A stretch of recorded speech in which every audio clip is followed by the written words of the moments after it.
kima akita a chung chun Krista thil tho theina chu ka chunga theina dingin lom takin ka tha no na hai hi sung lem tam ka ti ko pola in atak sa a nat ngoi na atuka chu hi nat na hi silfi tu hai khoma chu khakhani nga ti tak hi an nei thei chung no amiro kal chu siladang pakhat chun pathit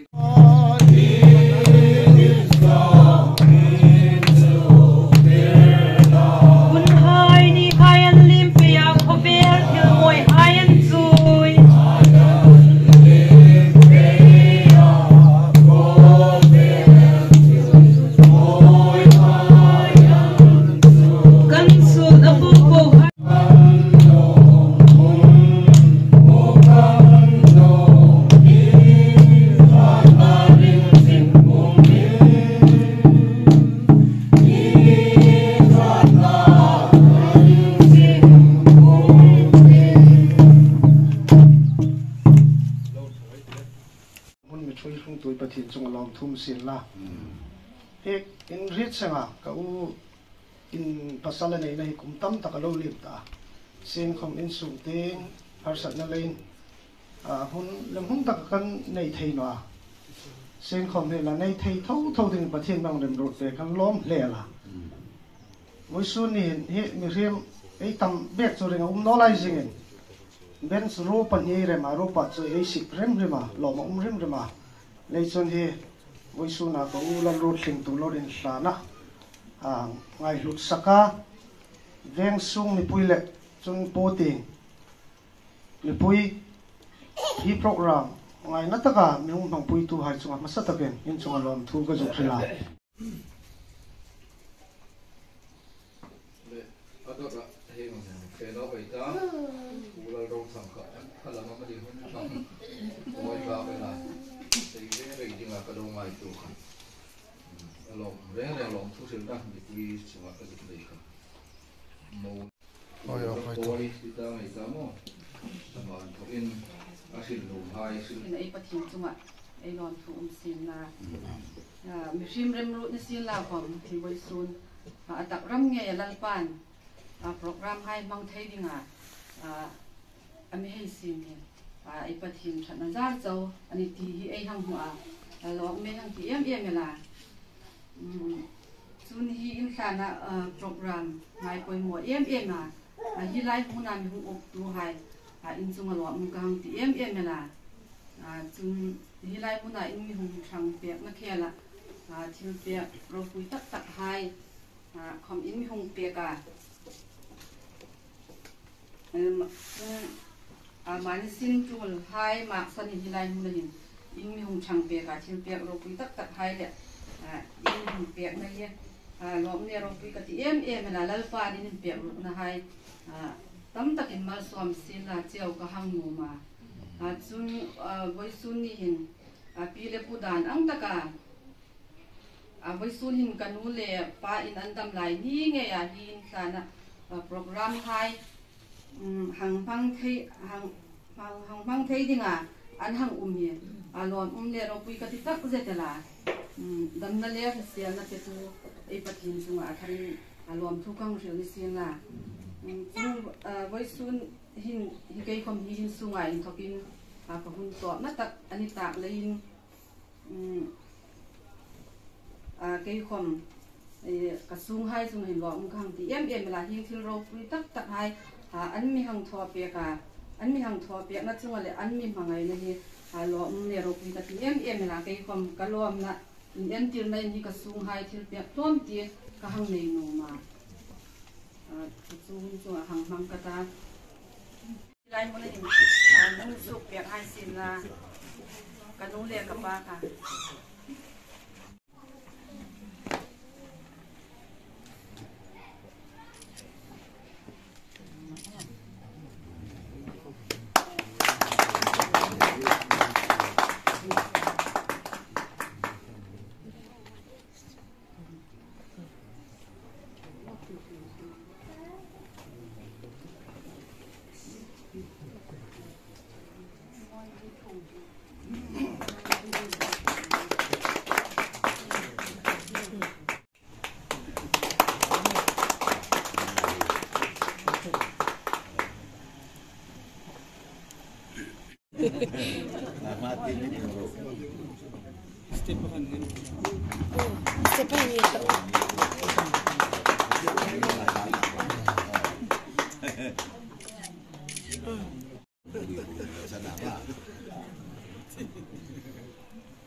Zun kasang ni hemi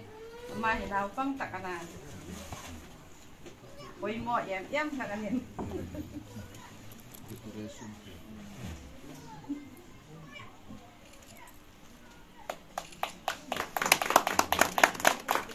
Ma ka decoration em mana oi sun ni. King decoration hai ka sol ka kam tilawa. Ama mi tho piak bong ani ai lom em ani. Sampa. Anu pa in musuk piak hai sina.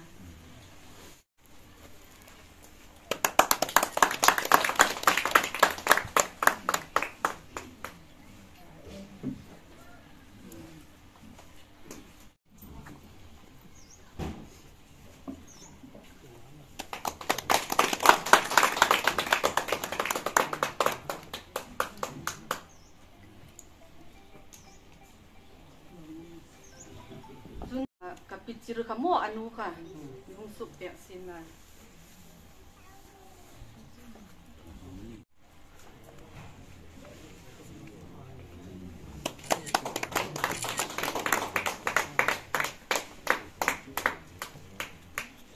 Sun kapatia sangun umno akahang piak bian uma umno ate. Pakat kan nang lapiak hai sina.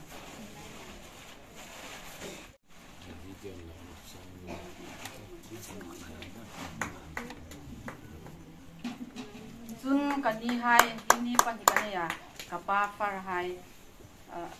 amasata kin pi jing chatong kan su peksin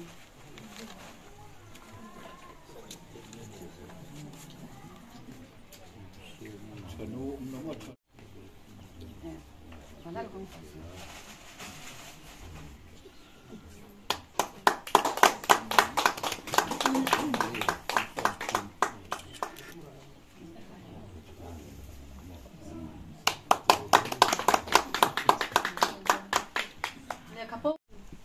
arin chang khom hi la thu hi ing tik lai khoma along rela mir vong pek jing ding in hi la thu hi ke ni oreng hain kan hongin hlan ani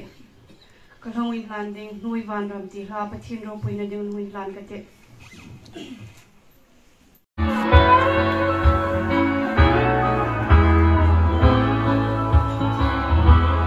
nui van ram ei ti hi ngam mana hit bow bow nay thay na hi ani ay tong chu nat na ding in kholang phan nuya dam sa re chungo na chu in khom ni si himna lom na lerem na an lehve busemin an himna an kina bil in khom noi van raman changla ei chu hi ani noi van ram ka chu Christian sung kununim alom na lalpadana imhatu panin tem lok menun ngayami anlaya Isu ateng lain lalparing tu Christian sungku chaju Zion cham na naglat ngai shim shim no sungku nu grab free ra nom tak now high come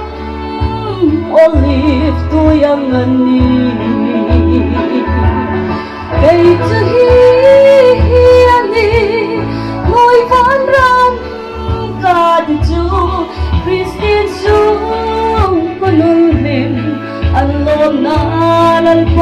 padana inatu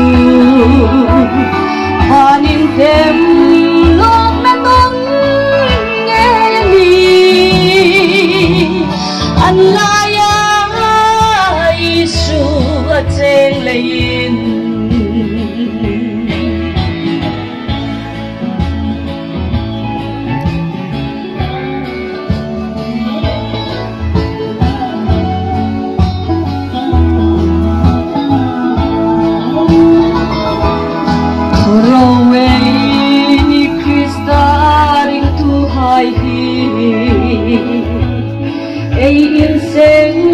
kirim trân trangeki suku ahisela afilchum bầu răng lê nằm không đâm nghe yati đây cho hiani mùi ván răng cả chu Christian sung kunung rim alom na lalpadana inhatu anin tem long alom ngayani anlaya isu atseng lain anlaya isu atseng lain kalone puhayin mansathat na farsathat antia ini rokchon pathin thulen zomin naw hain sana iham neya chu huna pathin thu cha shildinga saknan meng pekhi lom kangte mema miro kal ching hun hai hatlang pui nei ni lai chu pastor hai yang mangtlang pui an lei hin e mani ti tak hin ei pastor hai mang thei hai sin atha om de ti chungai tu na kane ya miro kal chu an dit sakna chu kang no chung no a chun voi sun hin hi pil rut ling in thlana hun an lei hin pathin thu cha tia thu dang dai bahil kha rem sang an kang rin no a voi sun ai hang ding tak he chu no mei ngir mun ding hi bible a je kha en thokin ing tiram ti kha point toy ti tia hilin eng mang ding ana achang tu hai khomen hung ta hi putlunga khom hi no karin thin pa lo na nal deu vur nong lut thu ta makkalo tiraka lo miro kal chu denga thit thlauding tong yang mang dinga dia thit tong mang chu no dinga lom kata hun phasa ta kai pathin kuma lom thum sin la chen voi sun hin in tharung khom katia ka u hai hinan mi dit sak laka yeng ni lo hi kan naw hai puru thang le ya pul sakai khamin sun kan naw nuin kan nu pa pun thang su pun ami hangin siltir khan kalungul afang ngoi ka sita kanau hai chunga responsibility kalau nei no ji kalau lak no ji min rit tira I in sarung na in kasipa amasa takin ipathin ko may long thum sila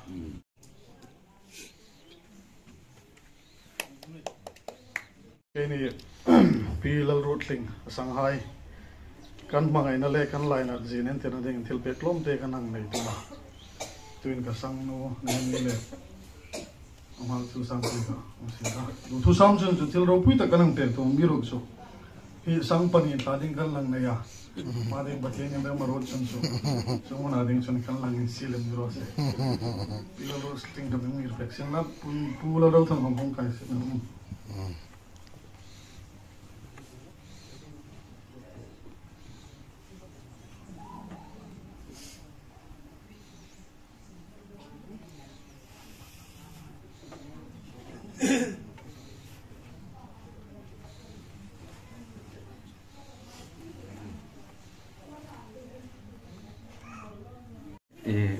Suna zurai hi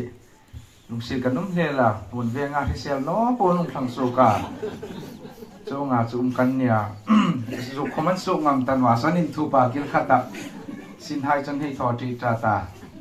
kanin ta ting nu he an ngai thu kuman thil num no ang nan chi boka kan thei angang thil li tak kan hum choi ting ania chun kan thilong chop pe ning hi mo nu he kan nei pa se ta kan thon ta kan mu ki thei dim ti kan ngai tu no ka mo nu lu na ding he e hang sui chet chun point nam hai hi metlom te lo ni hai sin la khom ral do nam an lo nia chu ta ka kan nang hai tu ching tin mo zor man ne chin ta ding kan kia kan lung en jing pui chu ni ta kana an pai hang en le Israel lal sola chu aling ko khel Israel mi pui hai lai tu khom an no ti angel khan mun ve nga du ngin sang ta ka lai ni no kan no purna lin deu ta zurai ka mu ro wen me lai ko me en reng ngai ti mun veng zora ding chon i first class ding ai noi nung tak hai mu ro le e til pek ding khong soi la ring pa nu se din kan tho chat a kai ko ma kai en le a chat ta lon te ka tia ye pe ka ding no chu pe ngai ta sai na pui ta chu chun eng zo ding ne sin la chun khi ding zor ma nei thin pa ko ma mo nu kha di lai la lo in changin ayal pui lo in kham tir sin la in dik so no sin la in rem dewen hei kir ka lang kan no mani thai na pui no